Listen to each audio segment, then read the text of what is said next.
right now, but I'm hoping to become a little bit more relaxed and able to pretend that I can see you there, because when I teach, it's interaction. I have these big classes, and it's interactive, and I can kind of feed off in the audience. So this is why I encourage you to email me. The information will be at the end of the video where you can contact me and send me anything you want.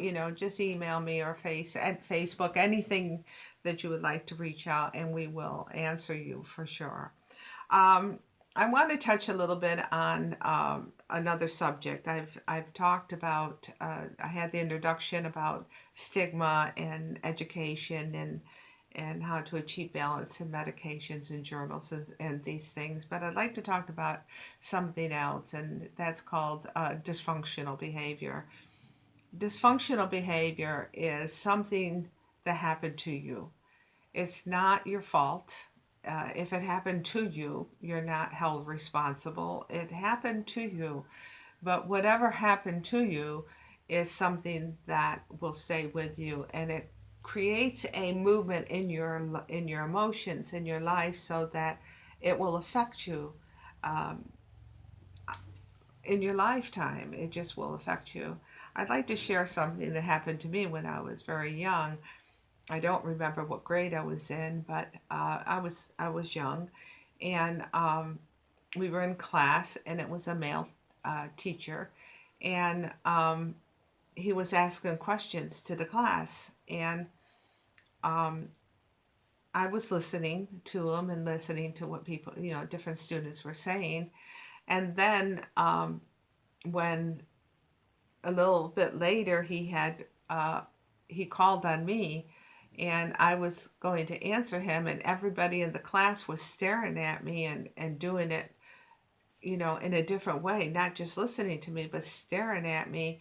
And pretty soon this teacher humiliated me in front of the entire class, indicating I had done something to deserve that, which I never felt I did, because I didn't think I was doing anything wrong, which as an adult now, looking back, I know I wasn't. And that teacher was very insensitive, and the whole class laughed at me. And I was totally embarrassed and humiliated. And that stayed with me for many, many years after that. What occurred is that I got to the point where I wouldn't speak in front of classes, in classes. I wouldn't raise my hand. I wouldn't interact in any way in a class, because I was afraid of being humiliated again.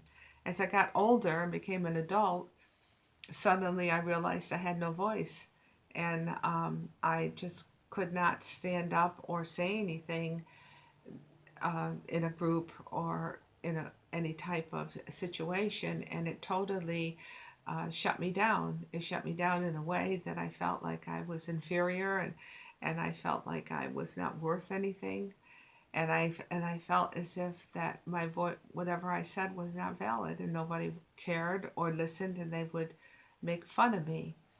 I also feared that they would make fun of the way I speak or the way I look or sentences I put together, whatever it was. It totally shut me down. And it wasn't until 18 years ago when I was forced into speaking, because I could not turn away from people that needed me to help them in with bipolar insights mental health. And I was petrified and so inferior, and I I was so afraid that I would be humiliated and embarrassed. And it took me a few years to understand that the cause was more important than anything I ever felt. So that one thing in my life when I was very young affected my entire childhood, as well as high school and into the world. And that's called dysfunction. That's exactly what happened. So, why do I bring it up? Well, the reason I'm bringing it up is because many times when people have a mental illness, everybody looks at the mental illness. That's all they can see. They don't see anything past the mental illness. So everything the individual feels or does or reacts to, they say, oh, it's because you have a mental illness. Well, that's not true. That's not true at all. It's just something they have. It's an illness. Some of the dysfunctional behaviors were created by their life. And many, many people that have a mental health illness, such as bipolar disorder, schizophrenia, they've had it all their life. So when they were in the womb, they had this disorder. When they were babies, they had the mental illness. They had these things. As they were young children, they had it, and they could feel the difference in their brain. But they were not old enough or capable enough to say to mommy or daddy, hey, I'm feeling a little manic right now, or I'm feeling depressed, or my mind is going from one thing to the other and all these thoughts that I have. They can't do that. And so many times these young people are made fun of, ridiculed, yelled at, and because the parents don't know, and we're not blaming parents at all, because parents don't know. It's hard enough to raise a child as it is without being blamed for everything. And parents don't know that their children might have a mental illness, and they do the best they can. But the things that are said to them as children, and then they go to school and then they're picked on because they know they're different. They know that they feel differently. If you ask anyone that has a chemical imbalance and have a mental illness, that if you ask them, how did you feel when you were young, they will all say, I felt different. I wasn't like everyone else. I felt different all the time. I felt like I was strange, and they were better than me, and it affected the way that they felt about themselves. This is called dysfunctional behavior. Other times, there are children that have mental illness that actually are abused. They can be abused physically, mentally, emotionally, sexually, in so many ways, and it causes real dysfunctional behavior in them. Has nothing to do with mental health issues. It is like all of us are the same. Every single one of us that have lived in this world have been either hurt or wounded in some way that affected the way that our life went. I call it our journey in life. I'm constantly talking about the journey of our lives. It goes in different ways and paths all the time. It doesn't stay steady, just steady. If a person says, I had such a wonderful life, I envy them because I never knew that. But but I think that even people that say I had a perfect life, there's something in there that says that there was a time when I did feel um, a certain way, or lonely, or alone, or like people didn't understand me. But dysfunctional behavior has got to be separated from a mental health issue, because mental health issues have symptoms. They have absolute symptoms, and those symptoms have to occur in that patient. Dysfunctional behavior is separate. Dysfunctional behavior has to be looked at differently. It is more emotional. It affects our lives. It takes us down paths that we didn't think we'd ever go, and it'll affect us for the rest of our life unless we start addressing it. And at Bipolar Insights Mental Health, we address dysfunctional behavior a lot, because many times it's the dysfunctional behavior in us that'll keep us from going to a class where you're educated, where it'll keep you from going and recognizing that I have a mental illness. It'll keep you from getting educated. It'll keep you from keeping a journal. It'll keep you from interacting with other people. That dysfunctional behavior will do that, where the mental health part of you will be affected. And if we deal with our dysfunctional behavior, many times it frees us to be able to get our medical or mental help that we need. So it's important to begin to look at your life. Look at the things that happened to you when you were young. Look at the things that may have happened to you when you were older. It happens to all of us, and we all have it, and we can get through it. And the wonderful thing about dysfunctional behavior, if you could say that, but I believe this with my whole heart. The wonderful thing about it is it it can be used for your purpose.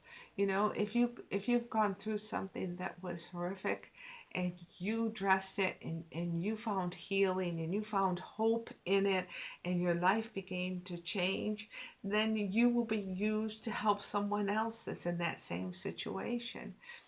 So many times in our classes, I share stories about my life because I don't have a mental illness, but I know pain.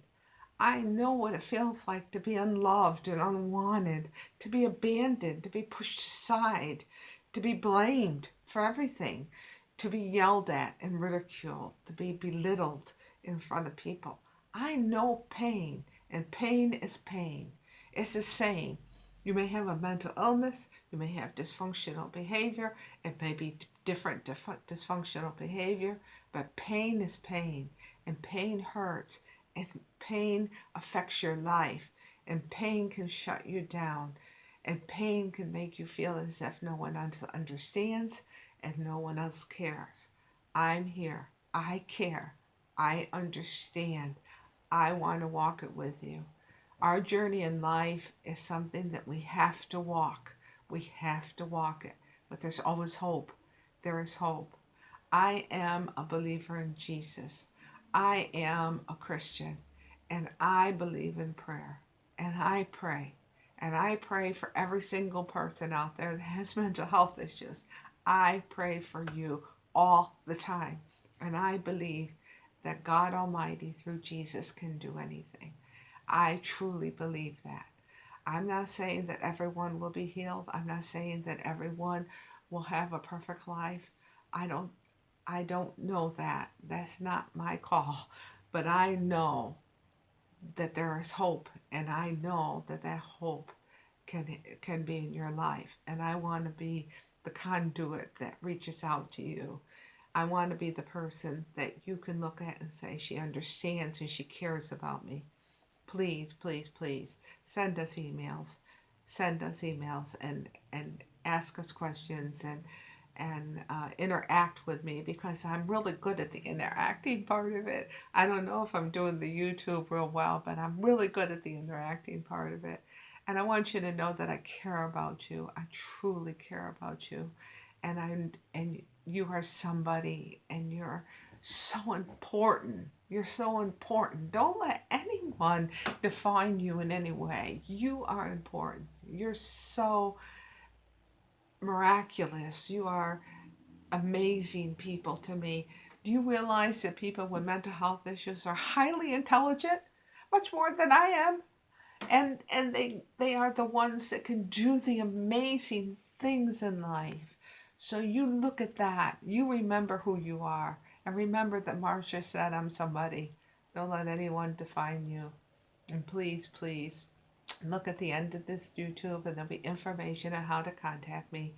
And I read a lot of those emails. I don't just let them go by, and I answer them. I answer most of them myself. So please, please email us. And I love you, and I care about you, and you're not alone. You're just not alone, and you never will be. Thank you for listening to this. I really care. Have a wonderful day. You're somebody. Don't forget that. Thank you.